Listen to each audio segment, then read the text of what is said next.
Welcome dear. आइए आज जैसे हम लोग ये आपका सेमेस्टर फर्स्ट सेमेस्टर का है और 2019 का जो कि ओल्ड सेमेस्टर का है, इसको हम लोग डिस्कस करेंगे। मैकेनिक्स का पेपर है आपका। तो आइए शुरू करते हैं क्वेश्चन नंबर फर्स्ट से। इसमें आपको जैसे ऑप्शंस चूज करने हैं। पहला क्वेश्चन है कि branch of mechanics which relates to the bodies in motion without any reference to force is called, यानी कि बिना फोर्स के इंक्लूड किए हुए बॉडीज़ के मोशंस की स्टडी को क्या कहते हैं।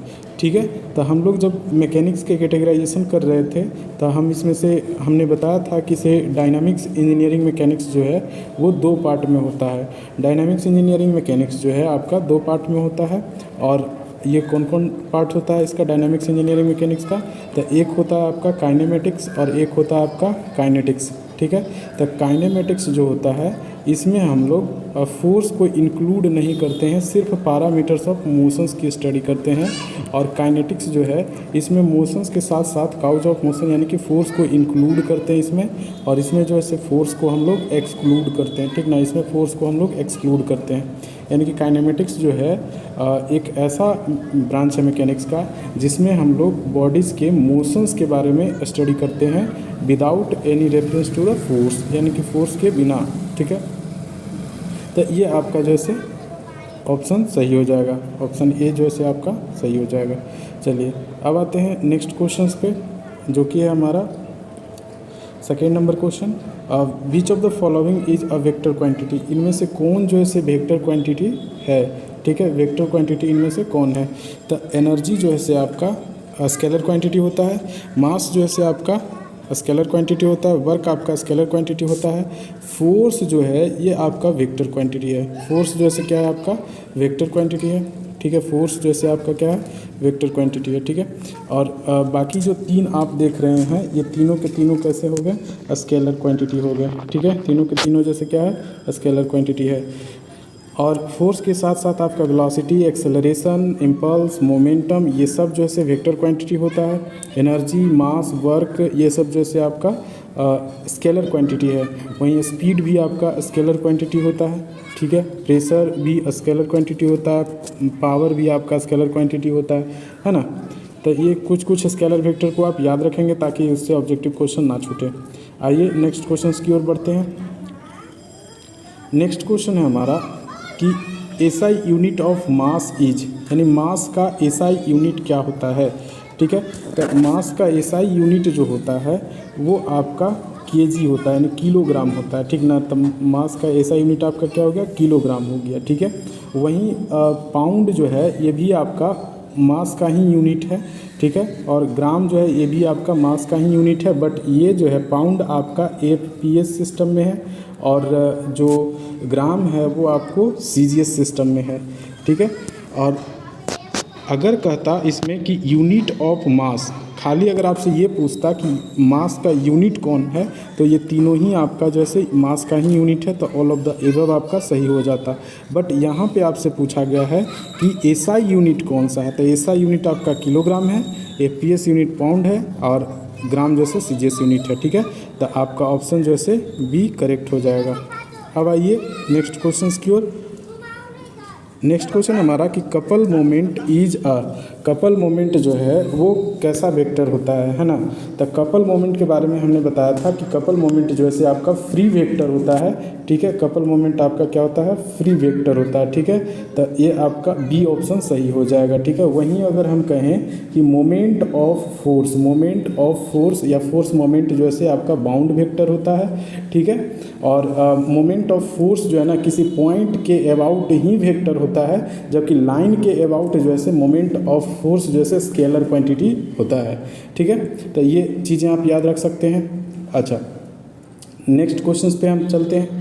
नेक्स्ट क्वेश्चन है हमारा a body which does not deform under the normal load is called, कोई बॉडी है जो नॉर्मल लोड पे वो डिफॉर्म नहीं करता है। ठीक है, तो उसको हम लोग क्या कहेंगे है ना। तो अगर कोई ऐसा बॉडी है जो उस पर फोर्स लगाएं और वो डिफॉर्म ना किया तो नॉन डिफॉर्मेबल बॉडी या फिर उसको रिजिड बॉडी की श्रेणी में रखा जाता है। ठीक है, अगर कोई बॉडी पे फोर्स लगाया और वो डिफॉर्म ना किया तो उसको हम लोग रिजिड बॉडी के नाम से जानते हैं। ये एक तरह का अजम्पशंस होता है। ठीक है, और वहीं अगर हम प्लास्टिक बॉडी की बात करें तो प्लास्टिक बॉडी वैसा बॉडी होता है जिस पे आपने फोर्स लगाया और वो जो है से परमानेंटली डिफॉर्म कर गया। ठीक ना, अगर फोर्स लगाने पे परमानेंट डिफॉर्मेशन, याद रखिएगा आप इस चीज़ को भूलिएगा नहीं, परमानेंट डिफॉर्मेशन और एक होता है टेम्पोररी डिफॉर्मेशन। ठीक है, तो जब आपका बॉडी पे फोर्स लगाने पे परमानेंट डिफॉर्मेशन होता है तो प्लास्टिक बॉडी कहलाता है। जब बॉडी पे आपने फोर्स लगाया और टेम्पोररी डिफॉर्मेशन हुआ और फिर वापस वो अपने ओरिजिनल शेप में आ जाता है फोर्स हटाने पे, तो उस तरह के बॉडी को हम लोग इलास्टिक बॉडी के नाम से जानेंगे। ठीक ना, यानी कि टेम्पोररी डिफॉर्म करता है अगर बॉडी तो उसको हम लोग इलास्टिक बॉडी के नाम से जानते हैं। और वो जब आप उस पर फोर्स हटाएंगे तो वो वापस अपने ओरिजिनल शेप को रीगेन कर लेगा, यानी पुनः अपने शेप में आ जाता है। तो उस तरह के बॉडी को हम लोग इलास्टिक बॉडी कहते हैं।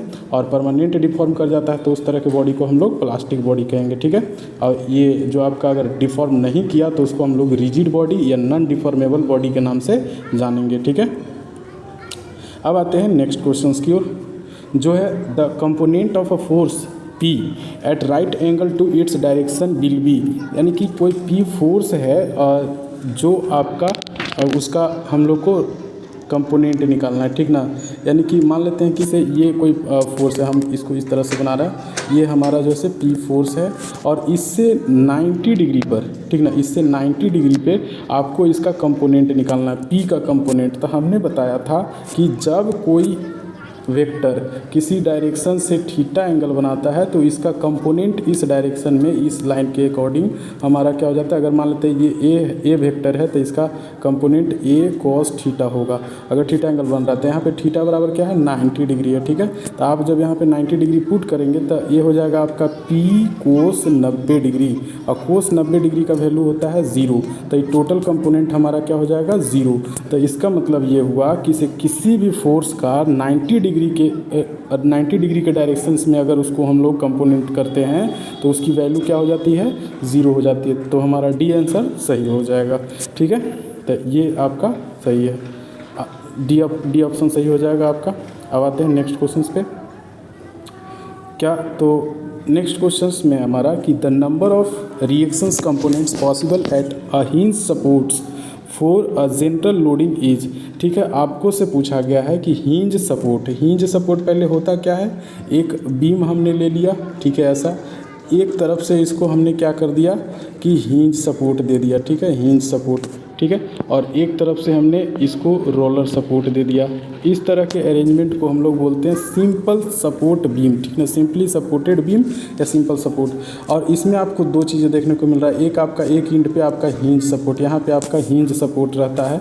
तो हिंज सपोर्ट जो है ये आपको बॉडी को ना तो ऊपर की ओर मूव करने देगा और ना ही ये हॉरिजॉन्टल डायरेक्शन में मूव करने देगा। ठीक है, यानी कि ये दो रिएक्शन प्रोवाइड करेगा, एक वर्टिकल और एक आपका हॉरिजॉन्टल रिएक्शन प्रोवाइड करेगा। कब, जब इस पे जनरल लोडिंग की जाती है। जैसे मान लेते हैं कि एक ऐसा लोड दिए, एक ऐसा लोड दिए, तब इसका कंपोनेंट कुछ इधर की ओर भी आएगा और कुछ कंपोनेंट इधर की ओर भी आएगा। तो इसके कारण से जो बीम है आपका हॉरिजॉन्टल में मूव करना चाहेगा तो ये हिंज सपोर्ट जो है उसको हॉरिजॉन्टल में मूव करने से रोकेगा, और इसी को हम लोग कहते हैं रिएक्शन प्रोवाइड करना। तो ये जो है से हॉरिजॉन्टल में भी रिएक्शन प्रोवाइड करेगा और वर्टिकल में तो प्रोवाइड कर ही रहा है। ठीक है, तो ये आपको दो रिएक्शन पॉसिबल होते हैं जनरल लोडिंग के लिए। ठीक है, जनरल लोडिंग के लिए हिंज सपोर्ट में दो रिएक्शन प्रोवाइड हो सकते हैं। ठीक है, तो 2 आपको यहाँ पे सही आंसर हो जाएगा। क्वेश्चंस आपको घुमा करके पूछा जा सकता है कि ये हिंज सपोर्ट में जो है वो आपको जनरल लोडिंग नहीं है बल्कि वर्टिकल लोडिंग है। तो मान लेते हैं कि ये आपका जो है से हिंज सपोर्ट है, ठीक है, और ये आपका जो है से रोलर सपोर्ट है। आपने लोड ही डाला वर्टिकल, तो जब वर्टिकल लोड डालिएगा तो ये हॉरिजॉन्टल डायरेक्शन में तो रिएक्शन आएगा ही नहीं। हॉरिजॉन्टल डायरेक्शन में तो रिएक्शन तब आएगा जब बीम को हम हॉरिजॉन्टल में धक्का दें या फिर उस पर कोई फोर्स अप्लाई करें। यहाँ तो हमने फोर्स अप्लाई ही नहीं किया तो ये रिएक्शन क्यों देगा, है ना। तो सिर्फ इसमें वर्टिकल लोडिंग होगी। ठीक ना, वर्टिकल लोडिंग के लिए वर्टिकल रिएक्शन प्रोवाइड होगा किसमें, हिंज सपोर्ट में। तो ये दो तरह से आपको इसमें रिएक्शन प्रोवाइड होता है। जब वर्टिकल लोडिंग के लिए एक रिएक्शन मिलेगा और जनरल लोडिंग के लिए 2 रिएक्शन आपको मिल सकते हैं, मैक्सिमम 2 रिएक्शन मिल सकते हैं, कहने का मतलब ये, ठीक है। तो आप याद रख सकते हैं इसको। अब आपसे हम ये क्वेश्चंस पूछते हैं कि टोटल नंबर ऑफ सपोर्ट्स कितने होते हैं, टोटल नंबर ऑफ सपोर्ट्स कितने होते हैं आपको कमेंट में बताना है। आप जैसे इस पे कमेंट पे लिखिएगा, ठीक है। टोटल नंबर ऑफ सपोर्ट्स कितने होते हैं और कौन कौन होते हैं ये भी लिखिएगा, ठीक है। अब आते हैं नेक्स्ट क्वेश्चंस में। नेक्स्ट क्वेश्चन है हमारा कि a beam which is hinged at one end and roller at the other end is known as. अभी हमने इस तरह के क्वेश्चंस को डील किया है कि वैसा बीम जिसमें आपका एक तरफ हिंज है और दूसरी तरफ जो है क्या है, रोलर सपोर्ट है, ठीक है। अभी आपको हमने दिखाया था कि से एक तरफ आपका हिंज सपोर्ट है और दूसरी तरफ जो है आपका क्या है, रोलर सपोर्ट है। इस तरह के कॉम्बिनेशंस को हम लोग बोलते हैं सिंपली सपोर्टेड बीम। क्या बोलते हैं? सिंपली सपोर्टेड बीम बोलते हैं, ठीक है। सिंपली सपोर्टेड बीम बोलेंगे, ठीक है। तो ये हमारा जो है सिंपल सपोर्टेड बीम हो जाएगा, बी ऑप्शन इसका सही हो जाएगा, ठीक है। सिंपली सपोर्टेड बीम इसका राइट आंसर हो जाएगा। अब आते हैं हम लोग इसमें से कुछ क्वेश्चंस जो है हम आपसे पूछते हैं, आप हमको कमेंट बॉक्स में बताइएगा कि कांटिलीवर बीम किसको कहते हैं और फिक्स्ड बीम किसको कहते हैं, ठीक है। कांटिलीवर बीम और फिक्स्ड बीम किसे कहते हैं, इसको आप जैसे कमेंट में बताइएगा। साथ ही ये क्वेश्चन और आप लोग कमेंट कीजिएगा कि इनडिटर्मिनेट स्ट्रक्चर, इनडिटर्मिनेट बीम किसको बोलते हैं, ठीक ना। इनडिटर्मिनेट स्ट्रक्चर या इनडिटर्मिनेट बीम किस बीम को हम लोग कहते हैं, ठीक है। तो इसको कमेंट में आप लोग बताइएगा। अब आते हैं नेक्स्ट क्वेश्चंस पे।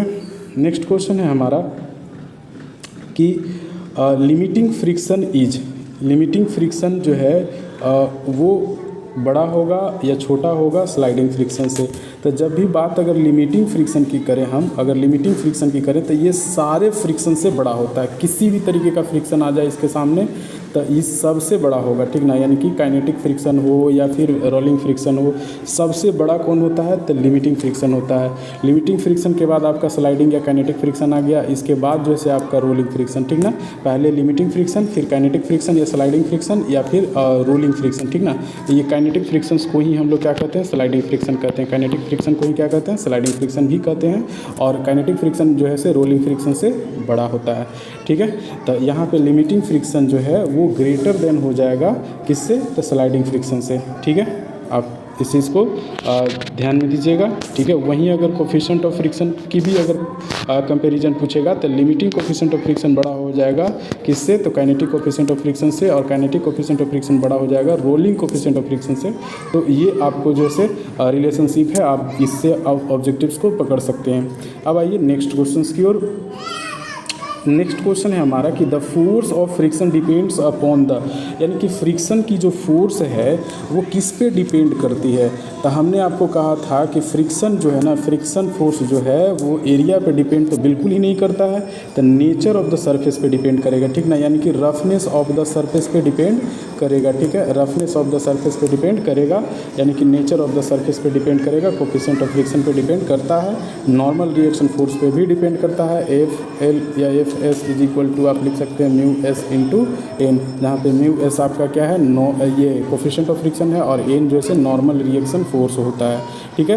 तो नॉर्मल रिएक्शन फोर्स पे डिपेंड करेगा और कोफिशिएंट ऑफ फ्रिक्शन पे डिपेंड करेगा। कोफिशिएंट ऑफ फ्रिक्शन जो है रफनेस पे डिपेंड करता है, यानी कि नेचर ऑफ द सरफेस पे डिपेंड करता है। तो नेचर ऑफ सरफेस पे डिपेंड करेगा, एरिया पे तो बिल्कुल डिपेंड नहीं करता है, ठीक है। एरिया पे डिपेंड नहीं करता है, ये दिमाग में रखिएगा।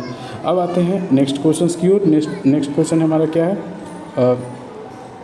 Centroid of a semi circle of radius R from its base is at a distance of, यानी कि सेमी सर्कल का जो है से आपको सेंट्रॉयड कहाँ होता है ये बताना है, ठीक ना। सेमी सर्कल का सेंट्रॉयड कहाँ होता है ये बताना है, ठीक है। तो सेमी सर्कल का आपको बहुत अच्छे से याद होगा कि सेमी सर्कल का जो सेंट्रॉयड होता है वो रेडियल डिस्टेंस में, यहाँ पे अगर ये रेडियस आर है तो रेडियल डिस्टेंस में सेंटर से कितना दूरी पे हो जाएगा, तो 4r/3π, 4r/3π डिस्टेंस पे होता है सेंटर से, ठीक है। अगर पूछेगा ऊपर से नीचे कितना दूर होगा, ऊपर से नीचे ये कितना दूरी पे होगा सेंट्रॉयड, तो सेंट्रॉयड जो है ऊपर से यानी अपेक्स से r - 4r/3π डिस्टेंस पे होता है, ये आप याद रखेंगे, ठीक है। चलिए अब जो है आप हमको कमेंट में बताइएगा कि से ट्रायंगल का ट्रायंगल का जो है जिसका हाइट h है, इसका जो है सेंट्रॉयड कहाँ पे होता है? ट्रायंगल का सेंट्रॉयड जो है आप फटाफट कमेंट में आप लिख दीजिए। चलिए नेक्स्ट क्वेश्चन पे आते हैं। नेक्स्ट क्वेश्चन है हमारा कि the centre of gravity of hemisphere. तो हेमिस्फीयर जो है आपको, ये आपका हेमिस्फीयर हो गया और इसका जो है सेंटर से यानी रेडियस r है, तो सेंटर से इसका जो है CG यानी सेंट्रॉयड या सेंटर ऑफ ग्रेविटी जो होगी वो कहाँ पे होगी? तो सेंटर से ये हो जाएगा 3r/8 डिस्टेंस पे, कहाँ से? सेंटर से रेडियल डिस्टेंस की ओर। बल्कि अपेक्स से अगर पूछा जाए, ऊपर से नीचे पूछा जाए, ये वाला डिस्टेंस पूछा जाए तो ये हो जाएगा 5r/8। कितना हो जाएगा? 5r/8। ठीक है, तो ये आप याद रख सकते हैं। 3r/8 इसका सही आंसर हो जाएगा, डी नंबर इसका सही आंसर हो जाएगा। चलिए अब आते हैं नेक्स्ट क्वेश्चन की ओर, जो है हमारा कि the centre of gravity of triangles. देखिए आ गया centre of gravity of triangles जो है, देखिए आप जैसे हमको जो पूछे उसके आधार पर जवाब दीजिएगा। इसमें पूछा गया है कि पॉइंट ऑफ इंटरसेक्शंस ऑफ, यानी कि ट्रायंगल का सेंटर ऑफ ग्रेविटी जो होता है वो किसका पॉइंट ऑफ इंटरसेक्शन होता है? तो आप नाम सुने होंगे मीडियन का जो से इंटरसेक्शन पॉइंट होता है उसी को हम लोग क्या कहते हैं? सेंट्रॉयड कहते हैं। ट्रायंगल में मीडियन का इंटरसेक्शन, मीडियन क्या करता है? तो सामने वाली यानी कि जो आप इसके वर्टिसेस से जो लाइन खींचिएगा वो सामने वाले भुजा को बराबर भाग में बांट देता है, या फिर यूँ कहें कि से ट्रायंगल को 2 बराबर हिस्सों में बांट देता है। ठीक है, तो ये 3 आपका इसमें मीडियन बनेगा। तीनों का इंटरसेक्शन पॉइंट जो होगा उसी को हम लोग क्या कहेंगे? सेंट्रॉयड कहेंगे, उसी को हम लोग सेंट्रॉयड कहते हैं। तो यानी कि centre of gravity of triangles lies at a point of intersection of medians का इंटरसेक्शन पॉइंट होता है। वहीं अगर हम आपसे एक क्वेश्चन पूछते हैं कि डायगोनल्स जो होता है, डायगोनल्स का इंटरसेक्शन पॉइंट जो है वो किसका जो है से सेंटर ऑफ ग्रेविटी होता है? डायगोनल्स का इंटरसेक्शन पॉइंट किसका सेंटर ऑफ ग्रेविटी होता है? ये आप कमेंट में बताइए फटाफट। अब आते हैं नेक्स्ट क्वेश्चन की ओर, कि नेक्स्ट क्वेश्चन है हमारा कि 2 parallel forces 75 Newton and 50 Newton act on a body and have a resultant of 25 Newton, then 2 forces are। कहता है कि 2 फोर्सेस हैं, ठीक ना। एक जो है से 75 न्यूटन का है, हमने एक बना लिया 75 न्यूटन का, और दूसरा जो है से 50 न्यूटन का है, ये जो है से 50 न्यूटन का है। अब कहता है कि रिजल्टेंट जो है 25 न्यूटन का। आप बताइए कि इसमें हम क्या करें कि से ये 25 आ जाए? 75 और 50 को अगर हम डिफरेंस ले लेंगे तो 25 आ जाएगा। तो डिफरेंस तो हम लोग ऐसे ले नहीं सकते हैं, तो डिफरेंस हम लोग जो एरो का घटाव जो करते हैं उसमें क्या करते हैं? 75 - 50 करने के लिए हमको एरो को चेंज करना होगा, तो एरो को हमको इधर करना पड़ेगा। ठीक है, तो एरो को इधर करना पड़ेगा, तो एरो इधर से रख देंगे। ठीक है, तो इसका मतलब ये हुआ कि से ये दोनों जो है से इक्वल अपोजिट डायरेक्शंस का वेक्टर है। ठीक ना, ये दोनों जैसे अपोजिट डायरेक्शन का वेक्टर है, यानी कि 75 न्यूटन का फोर्स जैसे इस डायरेक्शन में अगर लग रहा है तो 50 न्यूटन जैसे इस डायरेक्शन में लग रहा है, तभी जो है से 25 न्यूटन का रिजल्टेंट आ सकता है। तो हम तो ये कह सकते हैं कि दोनों तो पैरेलल है, ठीक ना, दोनों फोर्स तो पैरेलल है, लेकिन डायरेक्शन अपोजिट होने के कारण से हमने एक टर्म लिखा था कि जब सेम डायरेक्शन में फोर्सेस होती हैं, जब फोर्सेस अगर आपका सेम डायरेक्शन में होती है तो उसको हम लोग कहते हैं क्या? तो उसको हम लोग कहते हैं लाइक पैरेलल फोर्सेस। और जब फोर्सेस सेम डायरेक्शन में नहीं होती हैं तो उसको हम लोग कहेंगे अनलाइक पैरेलल फोर्सेस। क्या कहेंगे? अनलाइक पैरेलल फोर्सेस कहेंगे। ठीक है, तो ये आप दिमाग में रखिएगा। ठीक है, तो यहाँ पे दोनों तो अपोजिट डायरेक्शन में है, तो जब अपोजिट डायरेक्शन में है तो इसके लिए इसका नाम जो हम लोग देंगे अनलाइक पैरेलल फोर्सेस। पैरेलल तो है बट अनलाइक पैरेलल फोर्सेस हैं। ठीक है, अब आते हैं नेक्स्ट क्वेश्चन की ओर। सी नंबर इसका सही आंसर हो गया। नेक्स्ट में है हमारा the coefficient of friction mu and the angle of friction theta are related as, यानी कि कोफिशिएंट ऑफ फ्रिक्शन म्यू और एंगल ऑफ फ्रिक्शन थीटा के बीच क्या रिलेशनशिप हो सकता है? तो हमने आपको बताया था tan theta is equal to होता है mu is equal to tan theta, या tan theta is equal to mu, या फिर इसी के बराबर आपका हो जाता है क्या? तो F/S या F/L बटा में नॉर्मल रिएक्शन फोर्स, यानी फ्रिक्शन फोर्स बटा में नॉर्मल रिएक्शन फोर्स का रेशियो ही क्या कहलाता है? तो कोफिशिएंट ऑफ फ्रिक्शन कहलाता है। ठीक है, और कोफिशिएंट ऑफ फ्रिक्शन किसके बराबर हो जाएगा? तो tan थीटा यानी tan of angle of friction के बराबर हो जाएगा। ठीक है, तो ये mu is equal to tan theta आपका सही आंसर हो जाएगा, जो कि आपका सी नंबर ऑप्शंस है। अब आते हैं नेक्स्ट क्वेश्चंस पे। नेक्स्ट क्वेश्चन में कहता है कि ये machine is said to be reversible. एक मशीन है जिसको हम लोग रिवर्सिबल कहेंगे। कब रिवर्सिबल कहेंगे?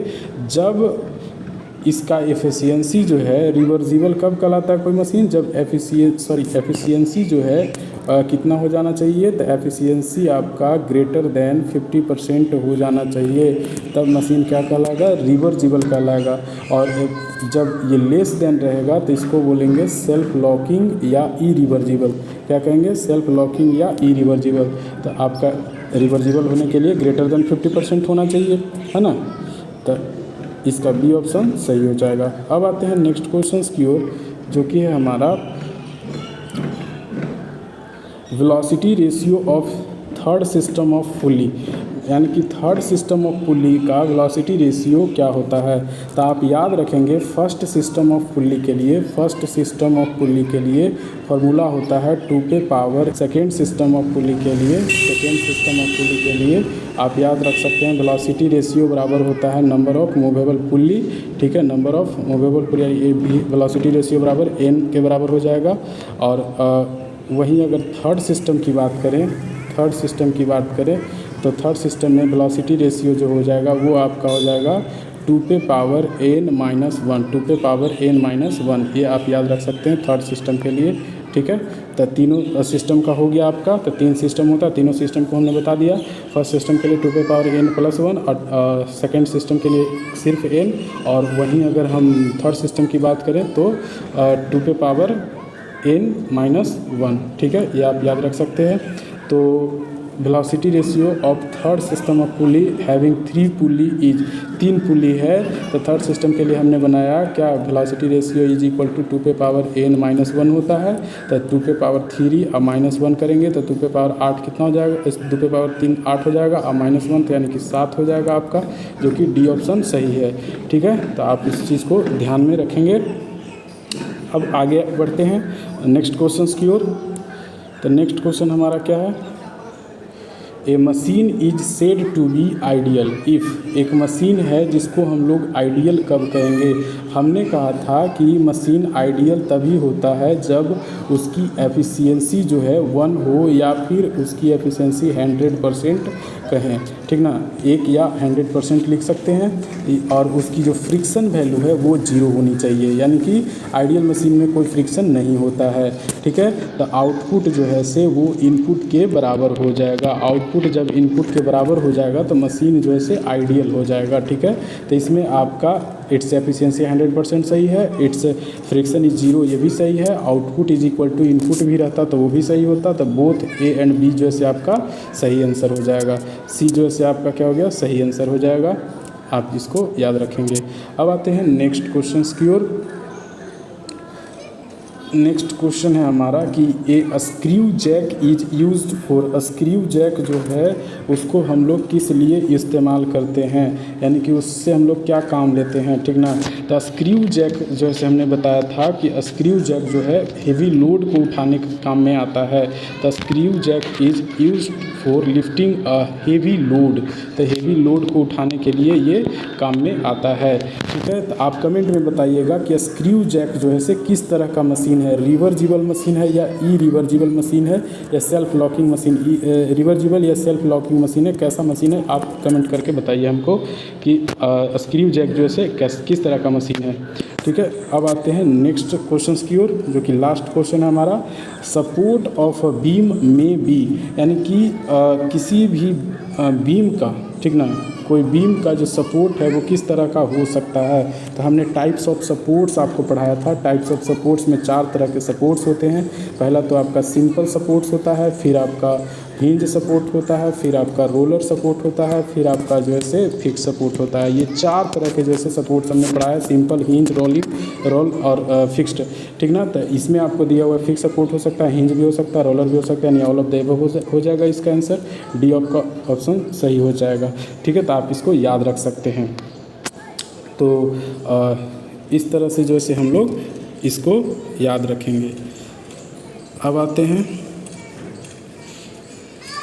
नेक्स्ट क्वेश्चंस को देखते हैं, थोड़ा सब्जेक्टिव देखिए इसमें कुछ क्वेश्चंस हैं डायनामिक्स के बारे में पूछा गया। डायनामिक्स में हमने कहा था कि ये मैकेनिक्स का वैसा स्टडी वैसा ब्रांच होता है जिसमें हम लोग जो है मोशंस यानी कि फोर्स और उसके इफेक्ट्स को हम लोग स्टडी करते हैं कब, जब बॉडी मोशन में होता है, ठीक है। वहीं अगर हम मास की बात करें तो ये मेजर ऑफ इनर्शिया होता है। स्केलर क्वांटिटी की बात करें तो ये यानी कि वैसा क्वांटिटी जिसको हम लोग सिंपल एडिशन कर सकें उसको हम लोग स्केलर क्वांटिटी कहते हैं, ठीक है। और फोर्स जो होता है ये आपका पुश और पुल को हम लोग फोर्स कहते हैं। इस तरह से आप जैसे याद रख सकते हैं शॉर्टकट में। अच्छा, ये हम लोग कर चुके हैं। सेंट्रोइड के बारे में पूछा गया। सेंट्रोइड क्या होता है, तो सेंट्रोइड जो है सेंट्रल पॉइंट होता है, किसी भी क्वांटिटी का सेंट्रल पॉइंट को ही सेंट्रोइड हम लोग कहते हैं, है ना। तो सेंट्रोइड बेसिकली जो है किसका किसका हो सकता है, तो लाइन का हो सकता है, एरिया का हो सकता है और वॉल्यूम का हो सकता है, ठीक है, सेंट्रोइड। और ये जो है ऐसा पॉइंट होता है जहाँ पे टोटल एरिया या टोटल लेंथ या टोटल वॉल्यूम जो है ना उसको हम लोग कंसंट्रेटेड मानते हैं कैलकुलेशन के लिए, ठीक ना। किसके कैलकुलेशन के लिए, तो मोमेंट ऑफ एरिया या मोमेंट ऑफ वॉल्यूम या मोमेंट ऑफ लेंथ के कैलकुलेशंस के लिए, ठीक है। तो इस तरह से आप याद रख सकते हैं। कोन ऑफ फ्रिक्शन भी हमने बताया था कि कोन ऑफ फ्रिक्शन क्या होता है, जब आप कोई बॉडी को रखते हैं हॉरिजॉन्टल प्लेन पे, तो इस पर अगर मान लेते हैं कि ये फ्रिक्शन फोर्स इधर लगा रहा है और नॉर्मल रिएक्शन फोर्स ऊपर लग रहा है, तो इसका और इसका फ्रिक्शन और नॉर्मल का जो रिजल्टेंट होता है, ये रिजल्टेंट को यानी कि इस रिजल्टेंट फोर्स को हम एंगल ऑफ फ्रिक्शन से चारों तरफ अगर घुमा देंगे तो ये हमारा क्या बना देगा, कोन बना देगा, ठीक ना। तो इस कोन को हम लोग बोलते हैं कोन ऑफ फ्रिक्शन बोलते हैं, ठीक है। तो आप याद रख सकते हैं इसको भी। चलिए आज इतना ही रहने देते हैं, बाकी जो है अगले वीडियो में हम लोग इसको कंप्लीट करेंगे।